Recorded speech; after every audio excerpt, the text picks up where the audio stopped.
ॐ गुरुवे गौरचन्द्राय राधिकायै तदालये कृष्णाय कृष्णभक्ताय तद्भक्ताय नमो नमः। ॐ वाञ्छाकल्पतरुभ्यश्च कृपासिन्धुभ्यो च पतितानां पावनेभ्यो वैष्णवेभ्यो नमो नमः। ॐ मूकं करोति वाचालं पङ्गुं लङ्घयति गिरिं यत्कृपातमहं वन्दे परमानन्दो माधवम्।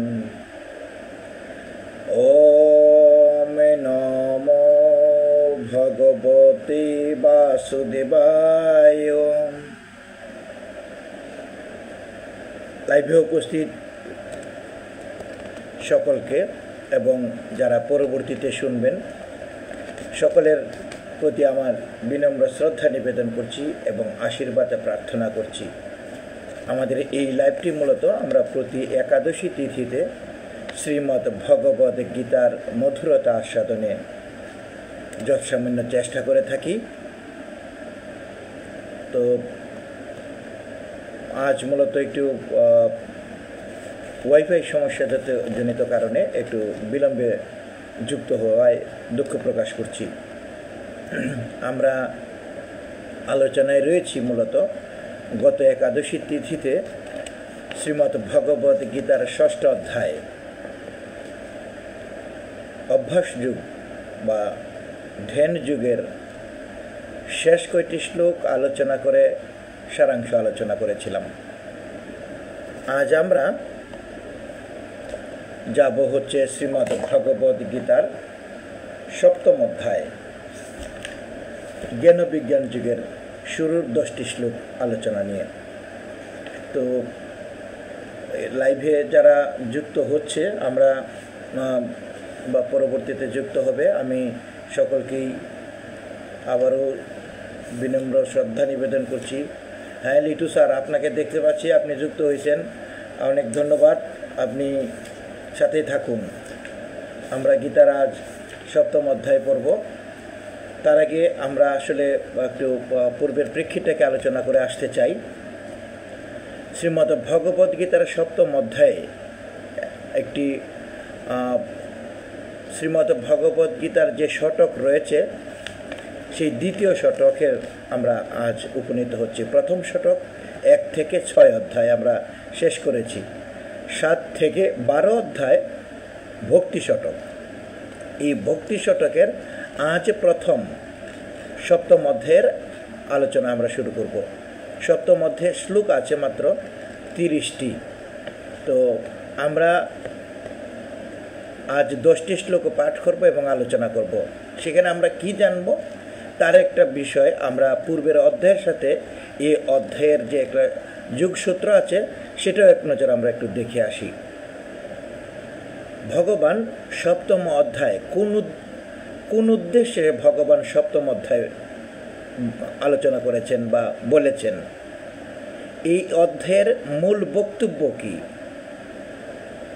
এই অধ্যায়ের সাথে পূর্বের অধ্যায়ের সম্পর্ক কি, এই বিষয়গুলি আমাদের জানবো আমরা এই সপ্তম অধ্যায় থেকে। তো শুরুতেই বিশ্ববরেণ্য দার্শনিক ডক্টর মহানামব্রত ব্রহ্মচারী যেভাবে আসলে বলেছেন আমরা তাকে স্মরণ করছি এইভাবে। প্রসঙ্গত আমি এই কথাটাও বলতে চাই যে অনেকে হয়তো একাদশী আগামীকালও পালন করবেন, কিন্তু আমি বাংলাদেশ মহানাম সম্প্রদায়ের অর্থাৎ জগৎবন্ধু মহাপ্রকাশ মঠ থেকে যে একাদশী তিথির SMS পাওয়া যায় বা তারা যে তারিখে একাদশী পালন করে থাকে, আমিও কিন্তু ঠিক একইভাবে এই তারিখেই একাদশী পালন করে থাকি। তো ভিন্নতার কারণে আগামীকাল অনেকে হয়তো একাদশী করবেন, আমরা সেই বিষয়ে যাচ্ছি না, কিন্তু মহানামব্রত ব্রহ্মচারীর নাম আসতে আমাকে সেটা আসলে স্মরণ করাতে হলো। মহানামব্রত ব্রহ্মচারী বলেছেন ভক্তি শতকে অর্জুন যেভাবে কথা বলছেন প্রথম 6টি অধ্যায়ে অর্থাৎ কর্মশতক, সেখানে অর্জুনকে তিনি কর্মের বিষয়ে জ্ঞানদান করেছেন। মানবীয় স্তরে থেকে, মানবীয় ভূমি থেকে কর্মের বিষয়ে ভগবান অর্জুনকে জ্ঞানদান করেন। আর এখন এই 1 থেকে 6 অধ্যায়ের মধ্যে তিনি নিজের কোনো পরিচয় দেননি। তারকে কিভাবে লাভ করা যায় আর তার নিজের পরিচয় দিয়ে শুরু করছেন এই ভক্তি শতকের প্রথম অধ্যায়, 7ম অধ্যায়। তো অর্জুন নিজের যে সমস্যা নিয়েছিল সেই সমস্যা নিয়েই ব্যস্ত ছিল, অর্থাৎ তিনি কর্ম করবেন না, ভগবানের উপদেশ প্রার্থনা করেছেন। আমরাও কিন্তু অর্জুনের ন্যায় আমাদের প্রতিনিয়ত সমস্যা লেগেই থাকে। আমরা এই অধ্যায়ে জ্ঞান লাভের মাধ্যমে আমরা কিভাবে ঈশ্বরের ভাবনায় নিবিষ্ট হতে পারি এমন আলোচনা আমরা জানবো এই অধ্যায় থেকে।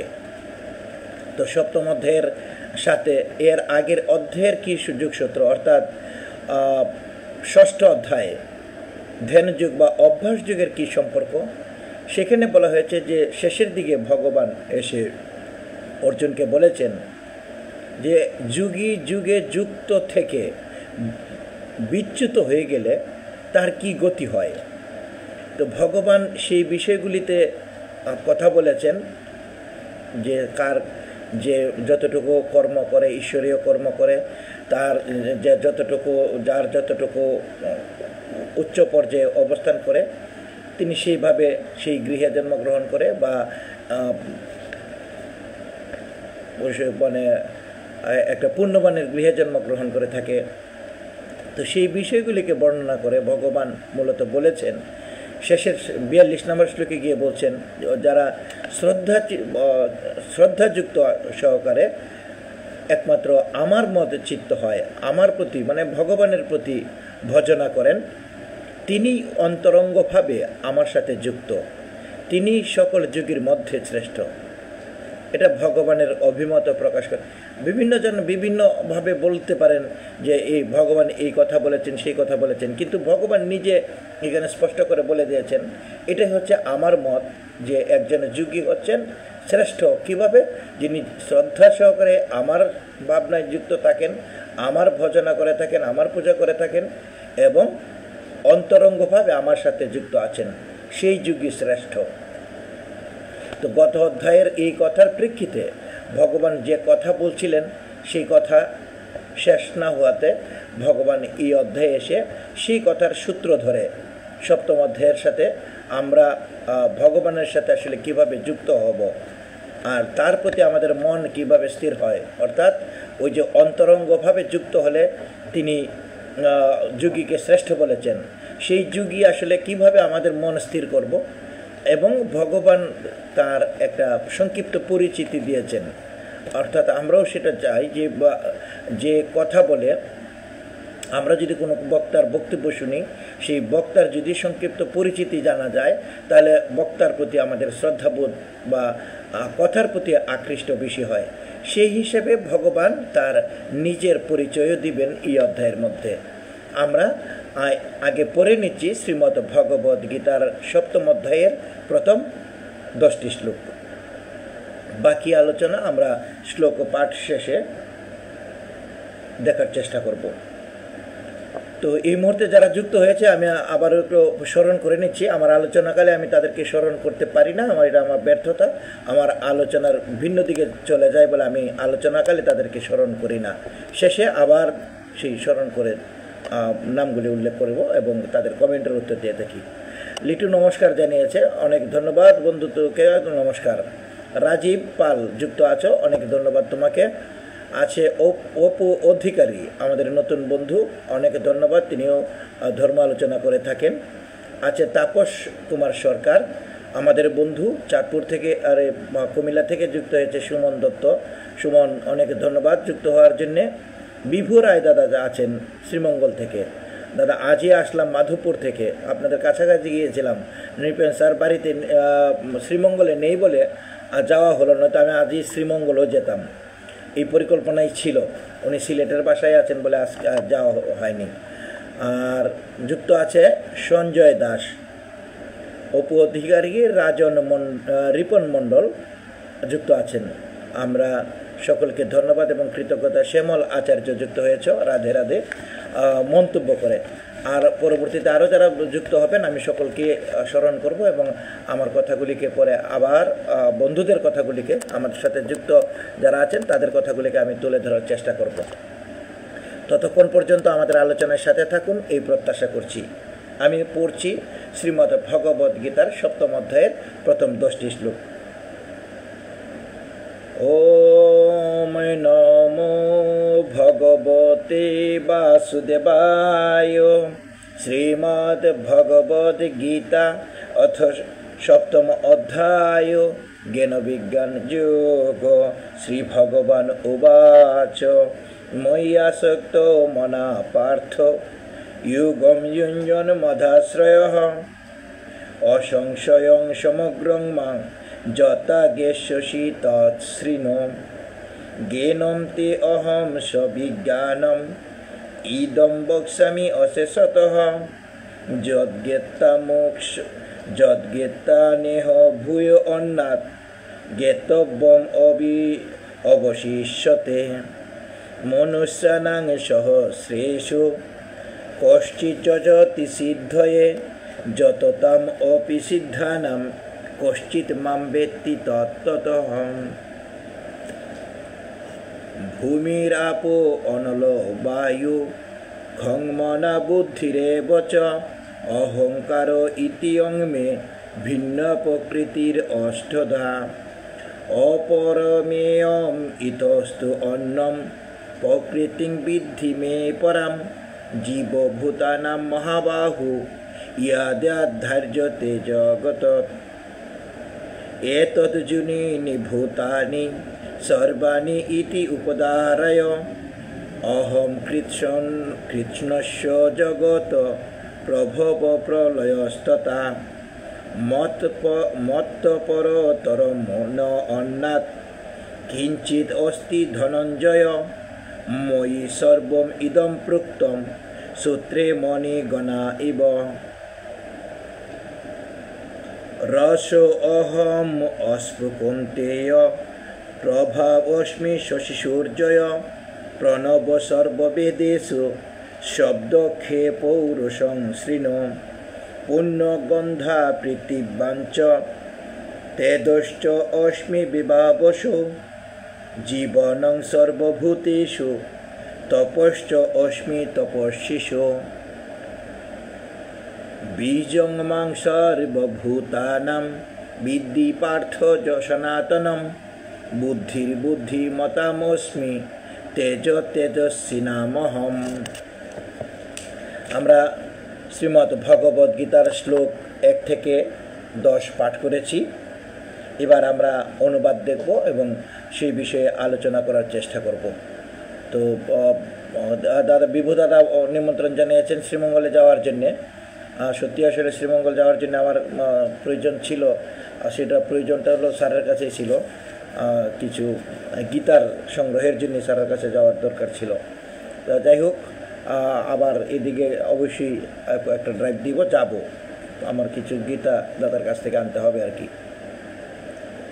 যাই হোক, আমরা শ্রীমদ্ ভগবদ গীতার 7ম অধ্যায়ের শ্লোক 1 থেকে 10 পাঠ করেছি। সেখানে পূর্বের অধ্যায়ে যে কথা ভগবান বলেছেন, যিনি শ্রদ্ধা সহকারে মদগত চিত্ত হয়ে তার ভগবানের প্রতি মনকে আকৃষ্ট করে ভজনা করেন, তিনি ভগবানের সাথে অধিকতর যুক্ত, সেই যুগেই শ্রেষ্ঠ হিসেবে উল্লেখ করেছেন।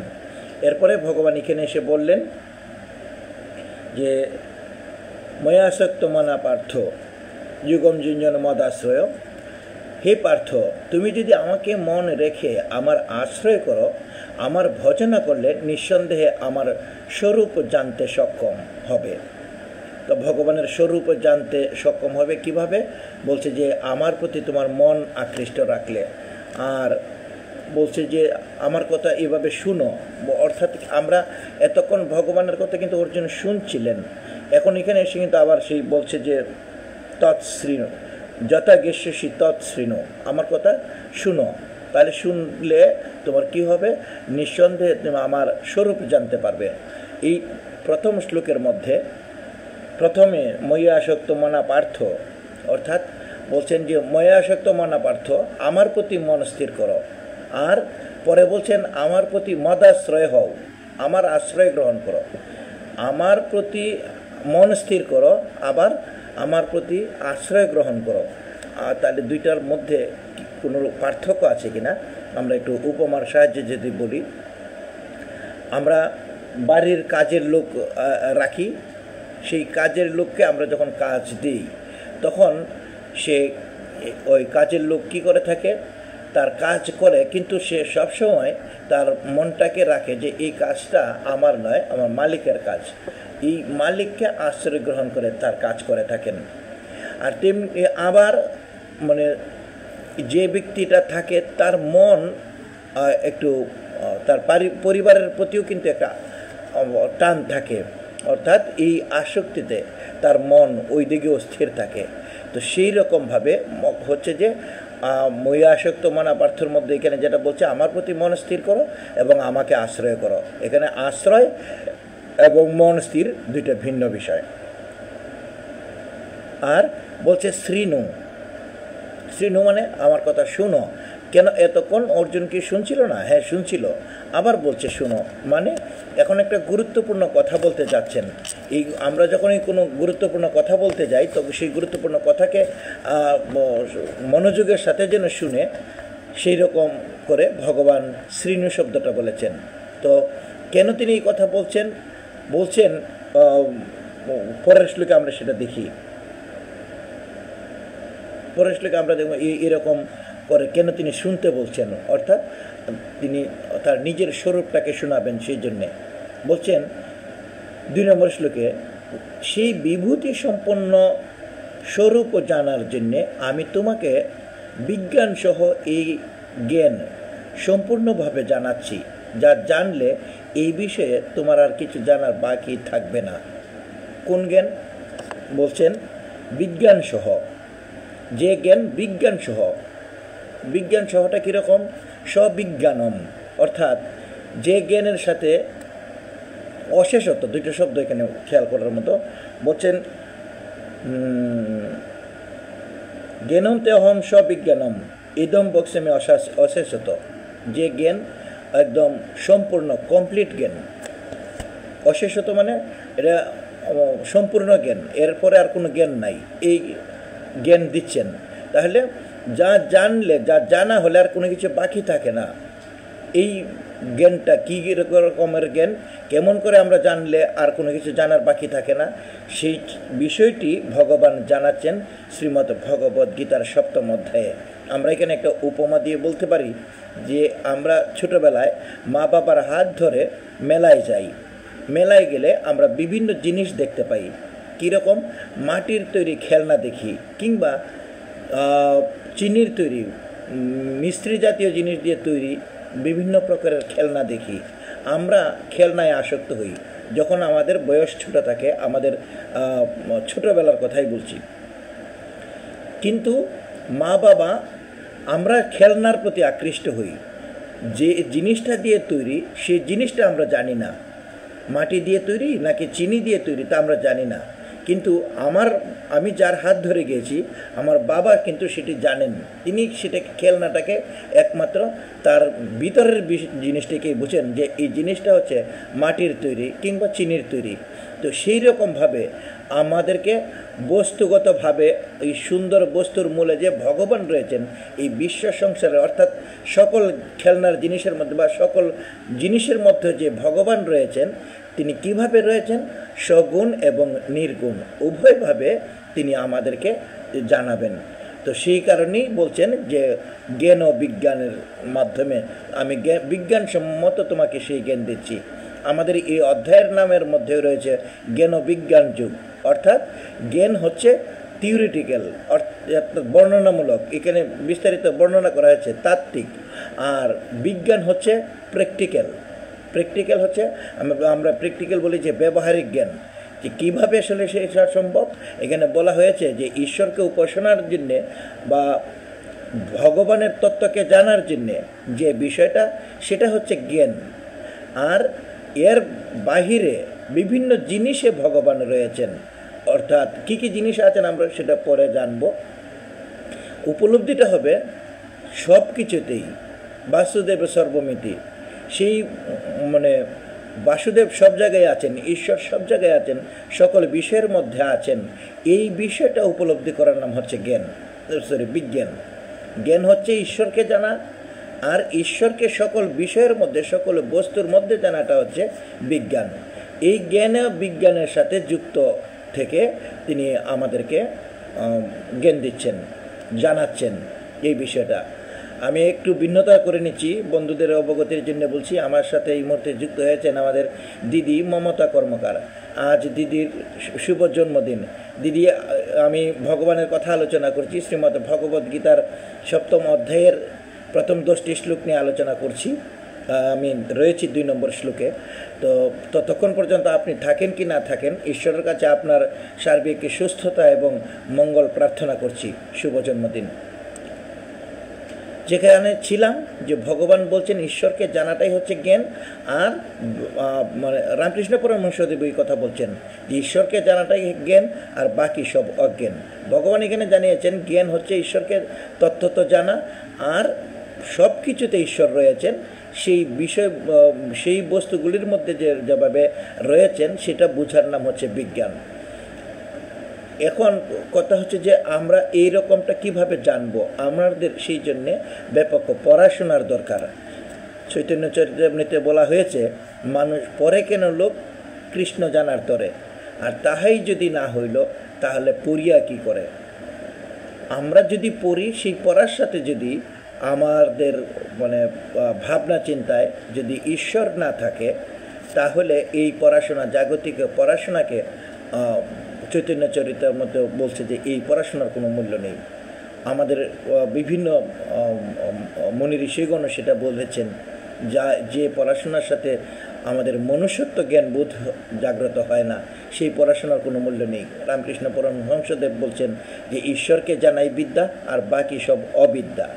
তো এই অধ্যায়ের মধ্যে আমরা জ্ঞান অর্থাৎ ঈশ্বরকে জানার যে জ্ঞান, সেই পরাবিদ্যার কথা জানবো। আর পার্থিব বিষয় সম্পর্কে যে জ্ঞান, সেটা হচ্ছে অপরাবিদ্যা। এটা হচ্ছে শিবশঙ্কর চক্রবর্তীর তার গীতার আলোকে নিজেকে দেখা গ্রন্থের মধ্যে তিনি এই 2টি কথাকে বর্ণনা করেছেন। এখন জ্ঞান এবং বিজ্ঞানকে আমরা সহজে বোঝার জন্যে আরেকটি উপমা দিয়ে আমরা বলতে পারি যে দুধ ভালো জিনিস, দুধ পুষ্টিকর খাবার, দুধের রং হচ্ছে সাদা, এইটুকু জানা হচ্ছে জ্ঞান। আর দুধ মানে দেখে কিংবা পান করার পরে যে উপলব্ধি হয়, দুধের যে পুষ্টিগুণ বিচার করা হয়, তার এইটুকু জ্ঞান হচ্ছে বিজ্ঞান। দুধকে সাধারণভাবে দুধের রং সাদা, পুষ্টিকর খাবার, এটুকু আমার জানা তত্ত্বত হচ্ছে জ্ঞান। আর খাবারের পর এর সম্পর্কে পুষ্টি গুণাগুণ এবং টেস্টের সম্পর্কে বর্ণনা, এইটুকু হচ্ছে বিজ্ঞান। আমরা এইরকমভাবে আরও বলতে পারি, আরও উপমা আছে। আজ আমরা এইটুকু ওই শ্লোকের মধ্যে আমরা বাড়াচ্ছি না, পরের শ্লোকে যাচ্ছি। বলছে যে হাজার হাজার শ্লোক 3-এর অর্থ, হাজার হাজার মানুষের মধ্যে কোনো একজন হয়তো সিদ্ধি লাভের জন্য যত্নশীল হন, আর সেই যত্নশীল সাধকদের মধ্য থেকে কোনো একজন তত্ত্বত সমগ্রভাবে আমাকে জানতে পারেন।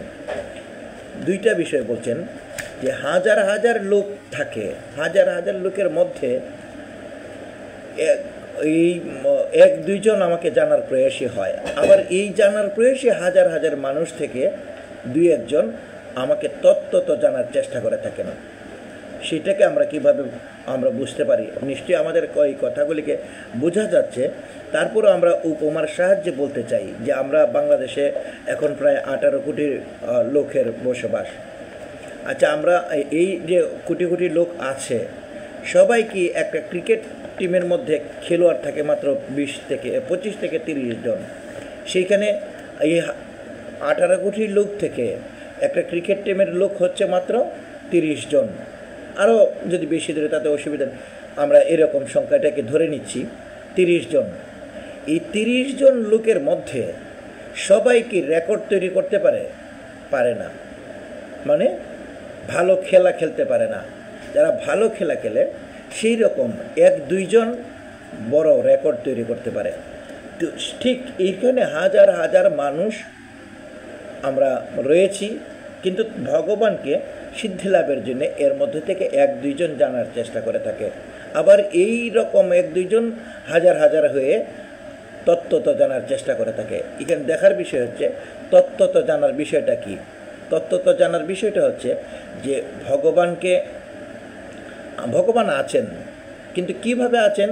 তিনি আছেন মানে তিনি সর্বশক্তিমান, তিনি সর্বেশ্বর, অন্তর্যামী, এই মানে সচ্চিত আনন্দের বিগ্রহ তিনি। আমার মধ্যে যত রকমের আনন্দ, চিন্তাভাবনা যা কিছু আছে সব কিছুই হচ্ছেন ভগবান। এই উপলব্ধিটাকে যিনি করতে পারেন, তিনি যেভাবে বুঝতে পারেন, কেউ এইভাবে বুঝতে পারলে সেটা হচ্ছে তত্ত্বত জানা। বলছেন এই রকম তত্ত্বত যিনি জানেন তিনি হচ্ছেন মানে হাজার হাজার মানুষের মধ্যে থেকে এই রকম তত্ত্বত জানার বিষয়টিকে সবাই বুঝে না, অল্প এক দুইজন সেটাকে বুঝে। তাহলে এই রকম আত্মজ্ঞান লাভের ব্যক্তিগণ হচ্ছে দুর্লভ। এই কেবল আমরা খেয়ে জীবন ধারণের জন্যে বেঁচে থাকি এবং আমরা আমাদের নিজের কর্ম নিয়ে ব্যস্ত থাকি, আমার কর্ম আমার কিছু করছি, এই রকম ভাবনা নিয়ে আমরা যুক্ত থাকি। এই আত্মজ্ঞান বা অমৃতত্ব লাভের জন্য আমরা চেষ্টা করে থাকি, ঈশ্বরকে জানার জন্য আমরা মনোযোগী হই না। তো ঈশ্বরকে জানার জন্যে আমাদের যে এই প্রকৃতির সব কিছুই যে ঈশ্বর রয়েছেন, আর এই উপলব্ধি করাটা আমাদের তত্ত্বত জানা। কিন্তু আমাদের মধ্যে এক শ্রেণী আছে যারা ঈশ্বর নেই, এই চিন্তা ভাবনায় থাকেন। এই রকম ভাবনার লোকের অভাব নেই, কিন্তু কথা হচ্ছে যে এই রকম লোকেরা জ্ঞান লাভ করতে পারে না, ঈশ্বর সম্পর্কে তারা জানতে পারে না। আমরা চতুর্থ অধ্যায় সেটা জেনেছি, এই অধ্যায়ে আমরা আরও জানবো, পরবর্তীতেও জানবো। তো সুতরাং আমরা এই জগতের মধ্যে যেরকমভাবে ভগবান বলছেন যে আমরা জীব, আমরা পরা প্রকৃতি এবং অপরা প্রকৃতি উভয়ভাবে ভগবানকে জানার চেষ্টা করব। এরপরে 4 নম্বর শ্লোক থেকে ভগবান এই তার পরা প্রকৃতি অপরা প্রকৃতির যে বর্ণনা, অর্থাৎ ভগবান যে 2 নম্বর শ্লোকে যে কথা বলছেন যে তার স্বরূপকে জানানো, তিনি জানাচ্ছেন অর্জুনকে। তো সেই স্বরূপের বিষয়ে আর এই জগতের সৃষ্টি যে রয়েছে, এই জগতের সৃষ্টির মধ্যে তিনি কি ভূমিকা রাখছেন সেসব বিষয়ে আমরা পরের শ্লোকগুলিতে জানব। 4 থেকে 7 নম্বর শ্লোকের একসাথে আমরা একটু দেখি। সেখানে তিনি বলছেন যে 4 নম্বর শ্লোকে তিনি বলছেন যে আমার প্রকৃতি 8 ভাগে বিভক্ত। কি কি? ভূমি, জল, অগ্নি, বায়ু, আকাশ, মন, বুদ্ধি, অহংকার।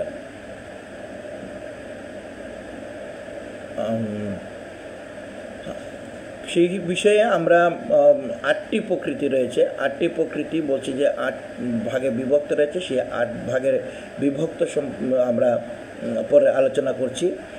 3 নম্বর শ্লোকে বলছেন, হে মহাবীর, অর্জুনকে বলছেন এই প্রকৃতির নাম হচ্ছে অপরা প্রকৃতি। এছাড়াও আমার অন্য একটি জীবরূপা পরা বা চেতন প্রকৃতি আছে যা এই জগৎকে ধারণ করে আছে। এই অপরা প্রকৃতি আমার মন, ভূমি, আপ, অনল, বায়ু, ক্ষমনা, বুদ্ধি, বছর যেটা বলছে, এখানে 8টা জিনিস আছে। এটা হচ্ছে অপরা প্রকৃতি। আর আমার যে একটা জীব স্বরূপ, এটা হচ্ছে জড় প্রকৃতি। আর জীবরূপা প্রকৃতি বা চেতন প্রকৃতিটা হচ্ছে আমার মধ্যে রয়েছে। এই জগতের মধ্যে আমি ধারণ করে আছি। পরা ও অপরা, যারা চেতন এবং অচেতন, জীব এবং জড়, এই 2 প্রকৃতি নিয়ে জড় চেতন বলছেন যে এই 2 প্রকার সংযোগের জড় এবং চেতন সব কিছু মিলে তিনি সৃষ্টি হয়। আমি এই জগতের সৃষ্টি এবং মূল কারণ, সংহারের মূল কারণ। এই জগতের মধ্যে তিনি সৃষ্টি করেন এবং তিনি সেগুলিকে সংহার করে থাকেন। সুতরাং হে ধনঞ্জয়, আমার চেয়ে শ্রেষ্ঠ আর কিছুই নেই। একটি সূত্রে গাথা মণিমালার ন্যায় এই জগতের মধ্যে আমি মালা গেঁথে রেখেছি। কোনগুলা? আমার চেতন প্রকৃতি এবং অচেতন প্রকৃতি, জীব এবং জড়ের মধ্যে একটা সুতা দিয়ে আমি তাদেরকে একসাথে গেঁথে রেখেছি। তো এই জিনিসগুলিকে আমরা ভূমির আপ অনলবায়ু যেটা বলছেন যে এইরকম আমাদের তিনটা প্রকৃতিকে মিলে ভগবান আমাদের যে মন বুদ্ধি অহংকার সেইগুলিকে মিলে একসাথে তিনি আমাদেরকে বেঁধে কী বলছেন যে এই প্রকৃতির মধ্যে যে রয়েছেন তিনি সবগুলিকে মিলে এই সৃষ্টি। কিন্তু আমরা এটা জানি যে আমাদের মধ্যে চেতন রূপে তিনি কিভাবে রয়েছেন।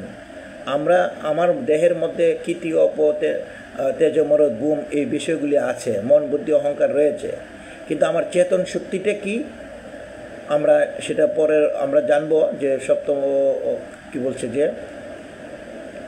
পঞ্চদশ অধ্যায়ের আমরা সেটা ভগবান বলেছেন যে মমই বংশ জীবলোকে জীবভূত সনাতন, অর্থাৎ জীবাত্মা আমারই সনাতন অংশ, বৃহৎ অংশ হচ্ছে ভগবান, আর আমাদের মধ্যে তার ক্ষুদ্র অংশ রয়েছে জীবাত্মা স্বরূপ। এই প্রকৃতি এবং মূল উৎস এর শেষ কোথায় তাও ভগবান উল্লেখ করে বলেছেন যে অহংকৃত সৈন্য জগত প্রভব প্রলয়স্ততা, আমি সমস্ত জীবের উৎপত্তি এবং প্রলয়ের মূল কারণ। মানে হচ্ছে এই পরা অপরা প্রকৃতি মিলেই হচ্ছে জগৎ, এই সৃষ্টি। আর এই জগতের যে সৃষ্টি, এর সৃষ্টিটা তাহলে এই জগৎটা কিভাবে সৃষ্টি হয়েছে আমরা সেটা বুঝতে পেরেছি। এর মূলে কে রয়েছেন? ভগবান রয়েছেন। আমরা একটা গল্প বলে সেটা আমরা যখন কোনো একজন সাধু যাচ্ছেন রেলে চড়ে, তখন একজন নাস্তিক ব্যক্তি তার পাশে বসেছেন।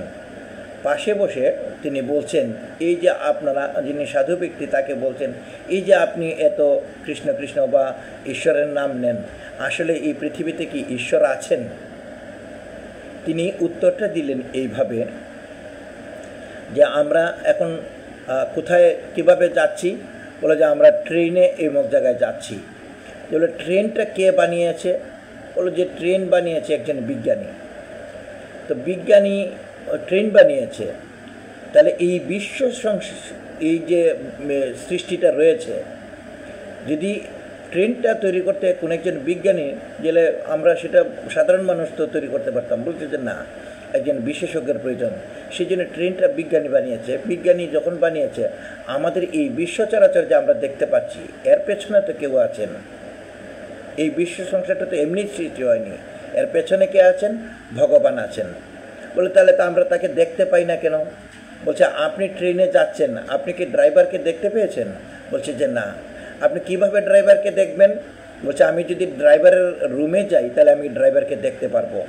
নাস্তিক ব্যক্তির উত্তরের সাথে আবার ভগবানের সম্পর্কে বুঝিয়ে দিলেন যে আপনিও যদি ভগবানকে দেখতে চান, ভগবানকে জানতে চান, তাহলে ভগবানের বিষয়ে আপনাকে এই রকম জানার প্রয়োজন আছে, এই রকমভাবে দেখার জন্য আপনাকে চেষ্টা করতে হবে, তবে আপনি ভগবানকে দেখতে পারবেন। তাহলে ভগবান এই চরাচরের মধ্যে তিনি রয়েছেন। অর্থাৎ এই জগতের মধ্যে আমরা যখন বলে থাকি, রবীন্দ্রনাথ ঠাকুর যেরকমটা বলেছেন, আমার সোনার বাংলা আমি তোমায় ভালোবাসি, কিংবা শস্য শ্যামলা সুজলা সুফলা এই সোনার বাংলাদেশ, এই সোনার বাংলাদেশকে আমরা বলছি, কিন্তু এরপর এর পেছনে আমি একটা ফোন আমাকে ডিস্টার্ব করছে, সেই জন্য আমি একটু SMS দিয়ে নিলাম। তো ভগবান এইরকমভাবে আমাদের মধ্যে এই যে শস্য শ্যামলা সুজলা সুফলা আমরা বলছি, এর পেছনে আসলে কে আছেন? এই শস্য শ্যামলা সুজলা সুফলা সুন্দর এই বাংলা তৈরি করার পেছনে রয়েছেন ভগবান। এই সব কিছুর মূলে ভগবান আছেন, এই উপলব্ধি আমাদের মধ্যে প্রয়োজন। আমি যে গৃহে থেকে কথা বলছি, এই গৃহের মধ্যে আমি কিভাবে আসলে আমার চেতন শক্তি এবং জড়শক্তি রয়েছে, সেটাও কিন্তু আমাদের বোঝার মধ্যে প্রয়োজন। আমার ইট বালু সিমেন্ট বিভিন্ন উপকরণ দিয়ে আমার একটা বিল্ডিং তৈরি করা হয়েছে।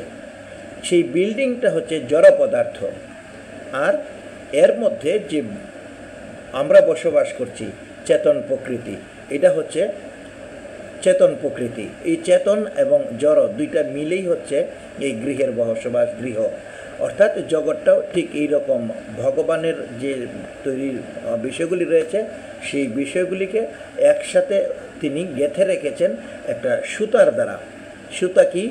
আমরা যখন একটা মালা তৈরি করি, আমরা যখন একটা মালা তৈরি করি আর ভিতরে কি থাকে, একটা সুতা থাকে, ঠিক ভগবান এই জড় প্রকৃতি এবং চেতন প্রকৃতিটাকে, চেতন প্রকৃতি দিয়ে একটা সূত্রে মণি গণাইব, অর্থাৎ ওই ওতপ্রোতভাবে তিনি গেঁথে রেখেছেন।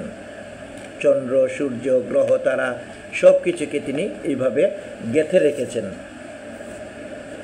তাহলে এই প্রকৃতিতে, এই জগতের মধ্যে যা কিছু আছে সব কিছুকে তিনি গেঁথে রেখেছেন। এরপরে গিয়ে তার নিজের কথাকে বর্ণনা করেছেন, এই জগতের মধ্যে সেভাবে রয়েছেন। তো মণিসূত্রে গাথা আছে।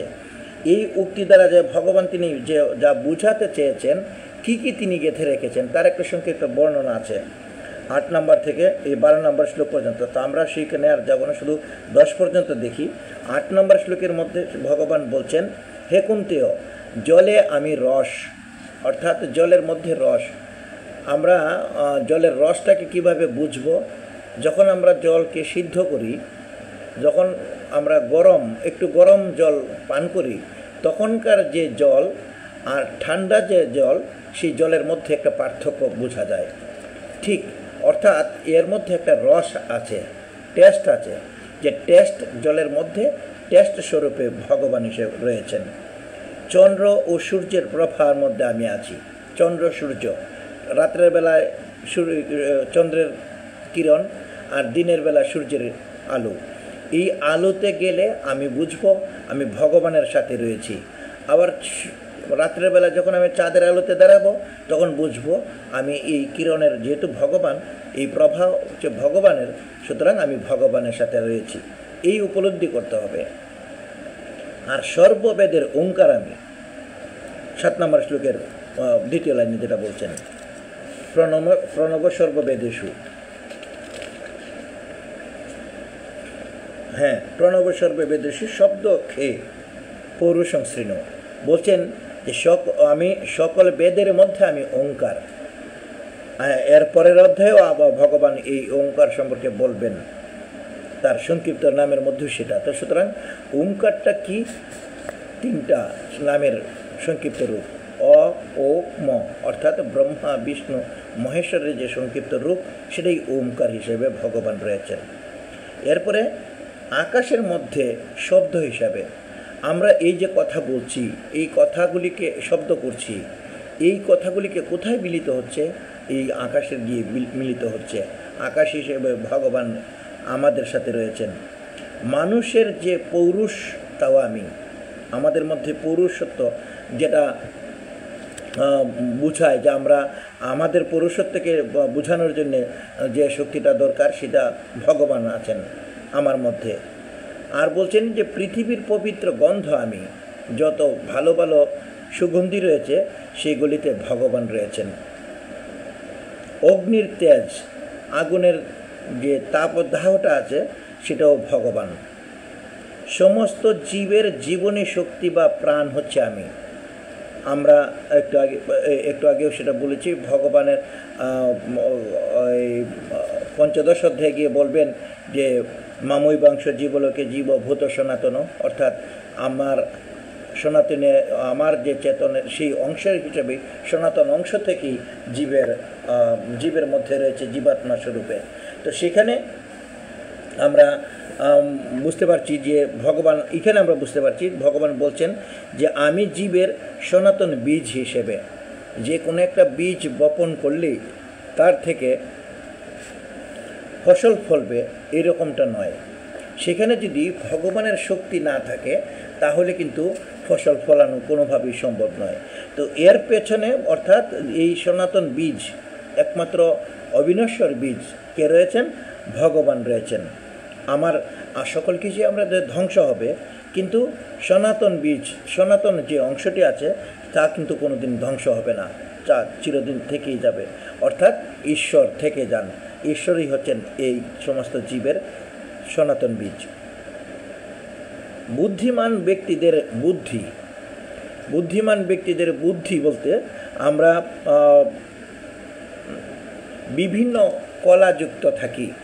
আমি সংক্ষেপে যদি সেটা বলি যে বৃক্ষেরও প্রাণ আছে, কিন্তু তাদের উপলব্ধি করার ক্ষমতা নেই। তারা এক কলা বিশিষ্ট জীব। মানুষ জ্ঞান, বুদ্ধি, বিচার, বুদ্ধি বিশ্লেষণ করতে পারে, এটা হচ্ছে 4 কলার জীব।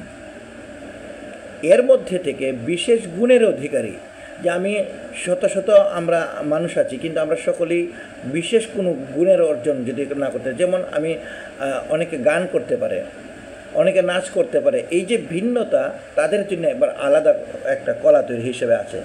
এই বিষয়টাকে বুদ্ধিমান ব্যক্তিদের যে বুদ্ধি আছে, বুদ্ধিটা ভগবানের, তেজস্বী ব্যক্তিদের তেজ আমি। আর বলছে, হে ভরত শ্রেষ্ঠ অর্জুন, আমি বলবান ব্যক্তিদের কাম ও আসক্তি বর্জিত বল। আমি বলবান ব্যক্তিদের কংস, রাবণ, তারা কামনা বাসনা যুক্ত, আসক্তিযুক্ত ছিল। এদের মধ্যে ভগবান নেই, এদের শক্তির মধ্যে, এই শক্তির মধ্যে ভগবান নেই। কামনা বা আসক্তি বর্জিত যে বল, সেই বলের মধ্যে ভগবান রয়েছেন। অর্থাৎ সৎ পথের যে শক্তি, সেই সৎ শক্তির মধ্যে ভগবান রয়েছেন। প্রাণীগণের মধ্যে ধর্মের অবিরোধী কাম, যে কাম আমাকে বিপদগ্রস্ত করে, আমাকে ধর্মপথ থেকে সরিয়ে দেয়, চুরি করা, আকাঙ্ক্ষা, এটা আমাকে ধর্মপথ থেকে বিস্তৃত করে দিচ্ছে, এই শক্তিটা নয়।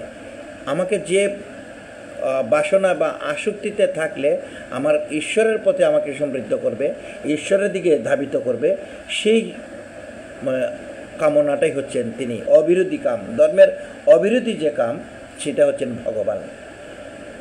আর যা কিছু হচ্ছে সাত্ত্বিক, 3টা গুণ আমাদের মধ্যে রয়েছে, সত্য, রজ এবং তম। 3টা গুণকে সংক্ষেপে শুধু আমরা এটা বলতে চাই যে সত্য গুণটা হচ্ছে সবচেয়ে ভালো, আর রজগুণ হচ্ছে, এর প্রভাবে বিস্তারিত বর্ণনা পরবর্তীতে ত্রয়োদশ গুণত্রয় বিভাগের যুগের মধ্যে সেই বিষয়ে আলোচনা করেছেন, 14দশ অধ্যায়ের মধ্যে। কিন্তু এই সাত্ত্বিক, রাজসিকটা হচ্ছে আশরিক প্রবৃত্তি সম্পন্ন মানুষের মধ্যে থাকে। আর এর চেয়ে অধপতিত যারা আছে, খালি খাওয়া আর ঘুমানোর মধ্যে যারা আছে, এরা তামসিক। তো সেই 2 শক্তির থেকে শ্রেষ্ঠ হচ্ছে সাত্ত্বিক। রাজসিক যে কাম আছে, সেগুলিকে বলছেন যে আমার থেকে উৎপন্ন, এগুলির ভগবান থেকে উৎপন্ন, এবং আমি সেসবের মধ্যে নেই, সেইগুলির মধ্যে তিনি নির্লিপ্ত হিসেবে আছেন। আমাদেরকে 3টা গুণে আমাদেরকে ভগবান বেঁধে রেখেছেন, অর্থাৎ 3টা গুণ আমার মধ্যে আছে, সেই বিষয়গুলিকে নির্লিপ্ত হিসেবে তিনি থাকেন। কিন্তু আমরা শেষের দিকটাকে আমরা যাইব না। আমাদের আজকের যে তেজস্বীদের তেজ পর্যন্তই মূলত ভগবানের আলোচনা, এই 10ম শ্লোক পর্যন্ত। প্রথম 10টি শ্লোকের মধ্যে ভগবান, আমরা আবার যদি সংক্ষেপে সেইটাকে একটা সারাংশ বলে থাকি, তাহলে কীভাবে বলবো, সে যে এই শ্রীমদ্ ভগবদ গীতার 6ষ্ঠ অধ্যায়ের মধ্যে শেষের দিকে ভগবান যেরকমটা বলছেন, যারা মদগত চিত্ত হয়ে আমার ভজনা করে আর তারা আমাকে পেয়ে থাকে, তো সেই রকম ব্যক্তিরাই, এই রকম যোগীরাই শ্রেষ্ঠ যোগী। এখন এই যোগীদের কথাকে বলতে গিয়ে তিনি তার স্বরূপ বর্ণনা করেছেন। অর্থাৎ তিনি অর্জুন যে কর্মের জ্ঞান গ্রহণ করেছেন, তিনি আসলে কার কাছ থেকে গ্রহণ করেছেন? তিনি এখনও পর্যন্ত, অর্থাৎ 6ষ্ঠ অধ্যায় পর্যন্ত ভগবান তার নিজের পরিচয় দেয়নি। আর অর্জুনও ভগবানকে তার সখা হিসেবেই, বন্ধু হিসেবেই জ্ঞানগুলি, তার ভগবানের দেয়া জ্ঞানকে গ্রহণ করছেন। কিন্তু ভগবান, অর্থাৎ যেটা বলেছি যে একজন বক্তা যখন বক্তব্য দিবেন, তার পরিচয়টা অনেকে দিয়ে থাকেন। ভগবান এতক্ষণ যেহেতু দিচ্ছিলেন না, এই 7ম অধ্যায়ে এসে তার পরিচয়টা দিচ্ছেন। কিভাবে? জ্ঞান এবং বিজ্ঞানের সাথে। জ্ঞান বিজ্ঞান যুগ এই অধ্যায়ের নাম। তো জ্ঞান, ঈশ্বরকে জানাটাই হচ্ছে জ্ঞান, আর এই জগৎ চরাচরের মধ্যে, সকল বস্তুর মধ্যে তিনি রয়েছেন, সেটা উপলব্ধি করার নাম হচ্ছে বিজ্ঞান। একটা হচ্ছে থিওরিটিক্যাল, বর্ণনামূলক, আর একটা হচ্ছে প্র্যাকটিক্যাল। এই 2টা মিলে যে ভগবান রয়েছেন, এই উপলব্ধি করার জন্যে ভগবান এই চরাচরের মধ্যে তাকে বোঝানোর চেষ্টা করেছেন। এর আগে তিনি বলেছেন যে এই তথ্য আসলে সকলে বুঝে না, হাজার হাজার মানুষের মধ্যে কদাচিৎ একজন দুজন সেটাকে বুঝে থাকে, এবং এই একজন দুজন হাজার হাজার মানুষ থেকে আবার তত্ত্বত ভগবানকে জানার চেষ্টা করে থাকেন। এই তত্ত্বত যে জ্ঞান, এই পরাপ্রকৃতি অর্থাৎ জীব এবং জড় প্রকৃতির সব কিছুতেই যে ভগবান রয়েছেন সেই উপলব্ধি করানোর জন্যে ভগবান তার কথা বলা এই অধ্যায়ের এই প্রথম 10টি শ্লোকের মধ্যে আলোচনা করেছেন।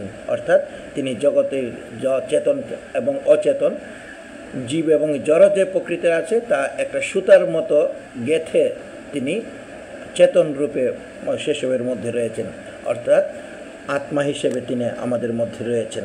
তো এরপরে এই জগতের মধ্যে যে বর্ণনাগুলি তখন আমরা করলাম, যে জলের মধ্যে তিনি রস, চন্দ্রের কিরণ, সূর্যের আলো, সেই হিসেবে তিনি রয়েছেন।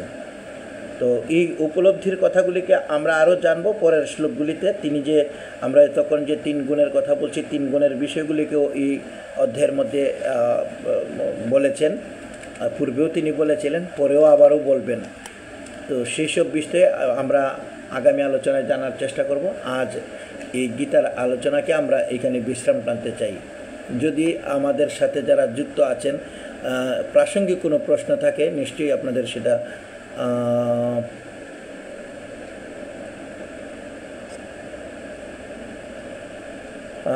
সুনন্দ দাদা বলছেন, আমি আমাদের কিছু কমেন্টগুলিকে দেখে আমি শেষ করব এবং সকলের মঙ্গলার্থে প্রার্থনা জানাবো। আমাদের সাথে এই মুহূর্তে যারা আসলে এখনও যুক্ত আছেন, আমাদের পূর্বে যাদের নাম বলেছি, যে আমাদের বন্ধুরা লিটন পাল, লিটু, তাপস চন্দ্র সরকার, কুমার সরকার, রাজীব পাল আছে, রেখা দেবনাথ, মঠন দেব, পলাশ নাথ, ধীতান দাস, পরাগ সরকার, শান্ত দাস। পরাগ দাদা বলছেন যে আপনার ম্যাগাজিন, আপনার এটাকে নিয়ে আমি একটা পোস্ট দিব দাদা, এই প্রস্তুতি নিয়ে রেখেছিলাম কিন্তু এখনও দেওয়া হয়ে ওঠেনি। আমি আবার আপনাকে মনে করার জন্য ধন্যবাদ জানাচ্ছি। আমি আপনার স্মরণীকে নিয়ে নিশ্চয়ই কথা বলবো। সুমন চন্দ্র দত্ত আছে, বিভু রায় দাদা, আর আছেন রিপন মণ্ডল, অপু অধিকারী, সঞ্জয় দাস, শ্যামল আচার্য আছে, জয়শ্রী দেবী, জয়শ্রীকে ধন্যবাদ যুক্ত হওয়ার জন্যে। জীবন মাস্টার দাদা আছেন, অনেক ধন্যবাদ যুক্ত থাকার জন্যে। আছে আমাদের মিলি সাহা, মিলি নাম তোমাকে অন্য নামে ডাকতে গেলে আসলে ভুলেই যাই তোমার প্রকৃত নাম, তো সেই নামটাতেই আমরা তোমাকে মনে রাখতে চাই। আর আছেন হচ্ছে এই রিঙ্কি রায়, মনে থাকে না, মিলিতেই মনে থাকে বেশি। আর যারা যুক্ত আছেন এর মধ্যে আমরা অনেকে হয়তো দেখতে পাই না, আমি ধন্যবাদ এবং কৃতজ্ঞতা জানাচ্ছি। আমাদের সাথে সুনন্দ দাদা যেটা বলছেন, যে সুনন্দ দাদা যুক্ত আছেন আমাদের সাথে। দাদা আপনার কমেন্টটাকেই আমি পড়ছি।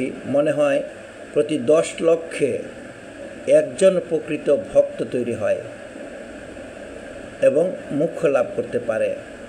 এই রকম নির্দিষ্ট সংখ্যা হাজার হাজার মানুষ বলেছেন, 10 লক্ষ ফিক্সড আমি বলতে পারছি না দাদা, তবে ভগবান যে সংখ্যাটা দিয়েছেন মূলত হাজার হাজার মানুষের মধ্যে 1-2 জন ভগবানকে জানার চেষ্টা করে থাকে। এই যে আমরা ধর্মকথা শুনতে কয়জনই বা যায়, অর্থাৎ পাড়ার মধ্যে যদি 5,000 মানুষ থাকে, তো সেই বংশে 100 মানুষ বা 500 মানুষ সর্বোচ্চ যায়, আর বাকিরা তো যায়ই না। তো সেই রকমভাবে ভগবানের এই তত্ত্বকে জানার জন্যে যারা এই 500 মানুষ যায়, 500 মানুষের এইরকম হাজার হাজার মানুষ তৈরি হইলে 2-1 জন হয়তো ভগবানকে জানতে, 1-2 জন ভগবানকে জানার তত্ত্ব তো জানার চেষ্টা করে থাকে। এই সংখ্যাটাকে তুমি পেয়ে থাকলে সেটা ভালো। আছে শান্ত দাস, অনেক ধন্যবাদ শান্তকেও যুক্ত থাকার জন্যে। ঈশ্বর সকলের আমাদের সাথে শম্পা মজুমদার রয়েছে, সম্পর্কে ধন্যবাদ, সম্পর্ক যুক্ত থাকার জন্যে। আমরা প্রতি একাদশী তিথিতেই মূলত এই আলোচনা করে থাকি। সকলের প্রতি ধন্যবাদ এবং যুক্ত ছিল, এখনও পর্যন্ত যারা যুক্ত আছে শুরু থেকে, সকলের প্রতি ধন্যবাদ এবং কৃতজ্ঞতা। পরাগ দাদা, এখনও আপনি আছেন?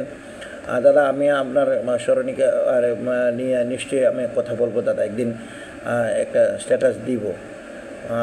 সুহেল দাস দেখছে, রমেশ বিশ্বাস স্যার আছেন সাথে। হরে কৃষ্ণ, অনেক ধন্যবাদ স্যার আপনি যুক্ত থাকার জন্যে। আসলে অনেক সময় দেখা হয়ে ওই দেখি যুক্ত হইলে সাথে সাথে, কিন্তু পরবর্তীতে আর এক মোবাইল এসে সম্ভব হয়ে ওঠে না। আর রেখাতে আপনার যুক্ত হওয়ার জন্য ধন্যবাদ এবং কৃতজ্ঞতা। পলাশনাথ রয়েছেন, অনেকে ধন্যবাদ দাদা আপনাকে। আর কাউকে এইভাবে দেখছি না আমরা। আর অন্য কোনো আলোচনার মতো কোনো মন্তব্য না থাকায় আমি এখানে বিশ্রাম টানছি। প্রার্থনা করছি সকলের মঙ্গলার্থে। আজ শ্রীমদ্ ভগবদ্ গীতার আলোচনার সাথে আমাদের সাথে যুক্ত হয়েছিলেন মমতা কর্মকার দিদি। তার জন্মদিনের জন্যও প্রার্থনা রাখি, ঈশ্বর সর্বাঙ্গীন সুস্থ এবং সুন্দর রাখুন। উচ্চারণ করছি, ওম স্বস্তি ন ইন্দ্র বিদ্যশ্রবাঃ, স্বস্তি ন পূষা বিশ্ববেদাঃ, স্বস্তি নস্তাস্ক ঐষ্টনেমি, স্বস্তি ন বৃহস্পতির দদাতু। ওম শান্তি শান্তি শান্তি। হে বিশ্বের সকল জীবের মঙ্গলার্থে ওম এদো শান্তিরেকং শান্তি, পৃথিবী শান্তি, রাপো শান্তি, রসদয় শান্তি, বনস্পতয় শান্তি, শান্তির বিশ্বদেব শান্তি, সর্বং শান্তি, শান্তিরেব শান্তি, সামা শান্তিরেধি। ওম সর্বেষাং মঙ্গলাং ভূয়াৎ, সর্বে সন্তু নিরাময়াঃ, সর্বে ভদ্রাণি পশ্যন্তু, মা কশ্চিৎ দুঃখ ভাগ ভবেৎ। ওম শান্তি শান্তি শান্তি। হে ক্ষমা প্রার্থনা করছি আমাদের ভুলভ্রান্তির জন্যে, অক্ষর বিচ্যুতির জন্যে। ওম যদস্করং পরিভ্রষ্টং মাত্রাহীনং চ যদ ভবেৎ, পূর্ণং ভবতু তৎসর্বং তৎপ্রসাদাৎ জনার্দনম। ওম পূর্ণমদ পূর্ণমিদং পূর্ণাৎ পূর্ণমুদচ্যতে, পূর্ণস্য পূর্ণমাদায় পূর্ণমেবা অবশিষ্যতে। ওম শান্তি শান্তি শান্তি। হে জয় গীতা, জয় শ্রীকৃষ্ণ। কৃষ্ণময় শুভরাত্রি। উষা যুক্ত হয়েছ? মমতা দিদি বলছে যে যুক্ত হয়েছি। আর জুয়েল রায় দাদা আছেন ইন্ডিয়া থেকে, ওম মন্তব্য করেছেন। জুয়েল রায় দাদাকে আপনাকে ধন্যবাদ জানাচ্ছি, উষাকেও ধন্যবাদ। আলোচনায় আমরা শেষ পর্যায়ে, তাই আমরা মূলত একাদশী তিথিতে আলোচনাটা করে থাকি। আবারও আগামী একাদশীতে সকলকে যুক্ত হওয়ার অনুরোধ জানিয়ে কৃষ্ণময় শুভরাত্রি।